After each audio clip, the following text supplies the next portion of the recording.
روس کے شہر سمارا میں ایشین کوآپریشن ڈائیلاگ کے رکن ممالک کے وزرائے کھیل اور اعلی حکام کا پہلا اجلاس منعقد ہوا، جس میں پاکستان کی نمائندگی روس میں تعینات پاکستانی سفیر فیصل نیاز سرمزی نے کی۔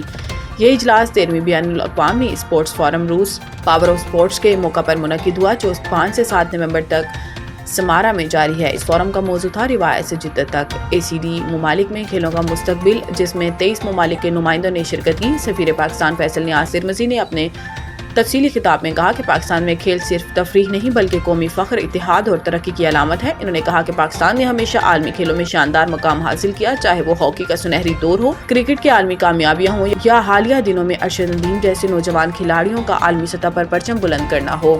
انہوں نے ارشد ندیم کے اولمپک گولڈ میڈل کو نئی نسل کے لیے امید اور عزم کی علامت قرار دیتے ہوئے کہا کہ سمینا بیگ اور نائلہ کیانی جیسی بہادر خواتین نے دنیا کو دکھایا کہ پاکستانی خواتین بھی ہر چوٹی سر کرنے کی صلاحیت رکھتی ہیں۔ فیصل نیاز سرمزی نے کہا کہ حکومت پاکستان کھیلوں کے فروغ کے لیے قومی سطح پر جامع منصوبہ بندی کر رہی ہے۔